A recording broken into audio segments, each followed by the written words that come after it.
நம்ம பார்க்க போகிறது வீட்டு தோட்டம் காண்டஸ்டோட 6th வீடியோ வந்து பார்க்க போகிறோம்.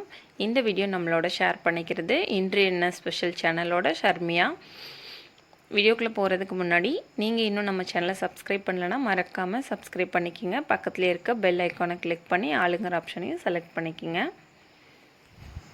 இப்போ நம்ம பார்த்துட்ருக்குது அவங்க வீட்டு தோட்டத்தில் இருக்க நெல்லிக்காய் மரம். இந்த நெல்லிக்காய் மரம் வச்சு 2 வருஷம் ஆகுது. பட் இதில் வந்து இன்னும் காய் எதுவும் வைக்கலை அப்படின்னு சொல்லி அவங்க சொன்னாங்க. நல்லா அடர்த்தியாக நல்லா வளர்ந்துருக்கு, நல்லா இருக்குது பாருங்கள். ஆனால் காய் தான் இன்னும் காய்க்கலைன்னு சொன்னாங்க. இதுக்கு ஏதாவது டிப்ஸ் எதுவும் தெரிஞ்சிச்சுன்னா நீங்கள் கீழே கமெண்ட்ஸில் சொல்லுங்கள், அவங்களுக்கு ஹெல்ப்பாக இருக்கும். அதுக்கப்புறம் நம்ம சேனல் இந்த வீடியோ பார்த்துட்ருக்கவங்க நீங்கள் இந்த காண்டஸ்ட்டில் வந்து பார்ட்டிசிபேட் பண்ணணும் அப்படின்னு நினச்சிங்கன்னா கீழே டிஸ்கிரிப்ஷனில் நான் லிங்க் கொடுத்துருக்கேன். கிளிக் பண்ணி நீங்களும் இந்த காண்டஸ்ட்டில் பார்ட்டிசிபேட் பண்ணுங்கள்.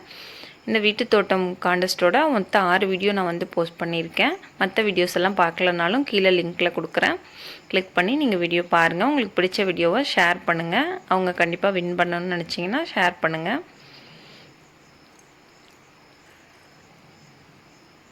அதுக்கப்புறம் வந்து இந்த இடத்துல வந்து சொரக்காய் செடி இருக்குது பாருங்கள். நீளமான சொரக்காய், இது நீல சொரக்காய் செடி தான்.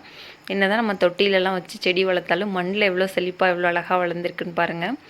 இடம் இருந்துச்சுன்னா கண்டிப்பாக நீங்களும் சின்னதாக ஒரு தோட்டம் போடுங்க. நான் இந்த வீடியோஸ் போடுறதுக்கான ரீசனே கூட அதுதான். செடியெலாம் வச்சு வளர்க்க முடியுமா அப்படின்லாம் எல்லோரும் நினைக்காம, யாராவது வீடியோ பார்க்குறவங்க கண்டிப்பாக வீட்டு தோட்டம் வைக்க ட்ரை பண்ணுவீங்க, ஒரு மோட்டிவேஷனாக இருக்கும் அப்படிங்கிறக்காக தான் இந்த வீடியோ நான் போட்டுட்ருக்கேன். இந்த இடத்துல ஒரு மாதுளம்பழம் மரம் இருக்குது பாருங்கள். மரத்தில் காய் அவ்வளவா இல்லை. இது வந்து உள்ள முத்து வந்து ரெட் கலராக இருக்கிற மாதுளம்பழம்னு சொல்லி சொன்னாங்க. இந்த சைடு வந்து மிளகா செடி இருக்குது பாருங்கள். நிறைய மிளகா செடி இருக்குது. ஆனால் காய் அவ்வளவா இல்லை, பூ வச்சுருக்கு இப்போ தான். நெக்ஸ்ட் இந்த இடத்துல 2 குழி எடுத்து வச்சுருக்காங்க. எதுக்குன்னா பயோ வேஸ்ட்டெல்லாம் போடுறதுக்காக. நம்ம கிச்சன் வேஸ்ட்டெல்லாம் இதில் போட்டு மேலே மண் போட்டு தண்ணி தெளித்து விட்டுட்டோன்னா நல்ல மக்கி நல்ல ஒரு காம்போஸ்ட் உரமாக நம்மளுக்கு கிடைக்கும். நீங்கள் இடம் இருந்துச்சுன்னா இந்த மாதிரி ட்ரை பண்ணி பாருங்கள். இது வந்து சப்போட்டா மரம். இப்போ சீசன் இல்லாதனால காய் அவ்வளவா இல்லை, அங்கே ஒன்று இங்கே ஒன்றா இருக்குது. இது ஹைப்ரிட் மரம் தான். இந்த மரம் வச்சு 2 வருஷம் ஆயிடுச்சு. அவங்க சேனலில் இதில் காய் பறித்து ஒரு வீடியோ ஒன்று போட்டிருந்தாங்க. நீங்கள் வேணால் அவங்க சேனலில் செக் பண்ணி பாருங்கள். நல்ல குண்டு குண்டாக பழம் நல்லா பெருசாக இருந்துச்சு. ஹைப்ரிட் வெரைட்டின்னு தான் சொன்னாங்க நான் கேட்டப்போ. நெக்ஸ்ட் வந்து இது அத்திப்பழ மரம். இந்த மரம் 2 வருஷத்து மரம் தான். நல்லா படர்ந்து 2 வருஷத்துலேயே ரொம்ப சீக்கிரமாக வளர்ந்துருக்கு பாருங்கள். இவ்வளோ பெருசாக இவ்வளோ தூரத்துக்கு படர்ந்து நிழலாக இருக்குன்னு பாருங்கள். இன்னும் காய்க்க ஆரம்பிக்கலை. இது வந்து கொய்யா மரம். இது வந்து 1.5 வருஷத்து மரம். சின்ன மரமாக தான் இருக்குது, இன்னும் காய்க்கலை இந்த மரமும்.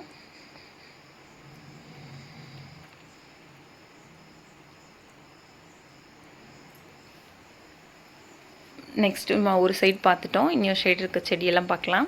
இந்த இடத்துல இந்த வாதாணி கட்டை மரம் இருக்கு இல்லையா, அந்த மரம் இருக்குது. அதுக்கப்புறம் அவங்க அந்த கம்பி வேலியிலேயே கீழே வந்து பீக்கங்காய் செடி போட்டு அதுலேயே அப்படி படர விட்டுருக்காங்க பாருங்கள். கம்பி வேலியில் எடுத்து விட்ருக்காங்க. நிறைய பிஞ்சு இருக்குது பாருங்கள், பீக்கங்காய் பிஞ்சு இருக்குது.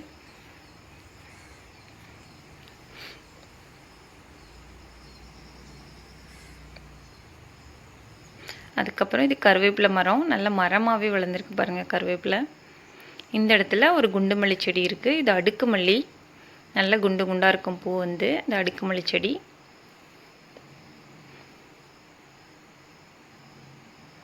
இதுக்கு அடுத்து இந்த இடத்துல இருக்கிறது ஊசி மல்லி செடி. இதுலேயும் நிறைய மொட்டு இருக்குது பாருங்கள். இப்போ சீசன்னால் நிறைய பூ இருக்குது. அந்த சைடு ஒரு ஊசி மல்லி செடி இருக்குது பாருங்கள். இந்த பக்கம் ஒன்று, அந்த பக்கம் ஒன்று, 2 ஊசி மல்லி செடி இருக்குது.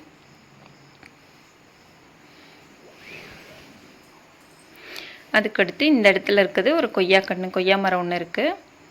அந்த பக்கமும் ஒரு கொய்யா மரம் இருக்குது. இந்த பக்கம் போய் பார்க்கலாம். இது வந்து நாவல் பழ மரம். இது நாவல் பழ மரம். அந்த இடத்துல இதுக்கு அந்த பக்கமாக தான் 2 கொய்யா மரம் இருக்குது பாருங்கள்.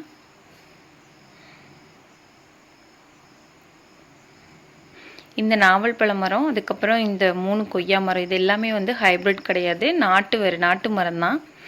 இது ஒரு ஹாஸ்பிட்டலில் உங்களுக்கு ஃப்ரீயாக கொடுத்தாங்க அப்படின்னு சொல்லி சொன்னாங்க. நான் ஹாஸ்பிட்டல் நேம் வந்து மறந்துட்டேன். அந்த ஹாஸ்பிட்டல்லேருந்து வாங்கிட்டு வந்து வச்சாங்களாம். ரொம்ப நல்லா வளர்ந்துருக்கு. இங்கே பாருங்கள், இந்த கொய்யா மரம், அந்த கொய்யா மரம், அப்புறம் இந்த நாவல் மரம். இதுக்கு கீழேயும் ஒரு நார்மல் குண்டுமல்லி செடி ஒன்று இருக்குது.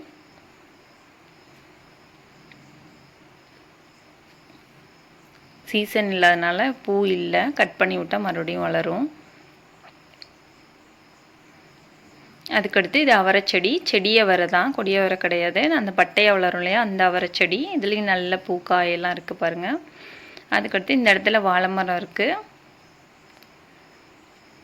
இது பப்பாளி மரம். இந்த பப்பாளி மரம் வந்து தானாக முளைச்ச மரம். இப்போ தான் காய்க்க ஆரம்பிச்சிருக்கு, நிறைய காய் இருக்குது பாருங்கள்.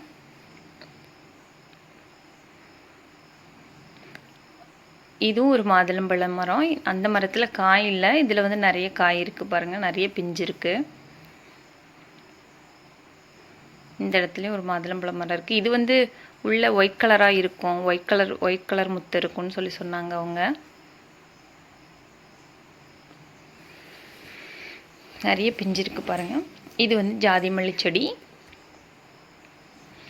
ஜாதி மல்லி செடி, அப்புறம் முல்லைப்பூச்செடி, மல்லிகைப்பூ செடி நிறைய இருக்குது உங்கள் வீட்டில். எல்லாத்துலேயும் நிறைய பூ இருக்குது பாருங்கள். இதுவும் குண்டுமல்லி செடி தான். இந்த பக்கம் ஒரு ஜாதி மல்லி செடி இருக்குது பாருங்கள். இது வந்து கிச்சன் தண்ணி வருது இல்லையா, கிச்சன் வேஸ்ட் வாட்டர் வர்றதில் வாழை மரம் வச்சுருக்காங்க, அந்த தண்ணியை வேஸ்ட் பண்ண வேணான்ட்டு.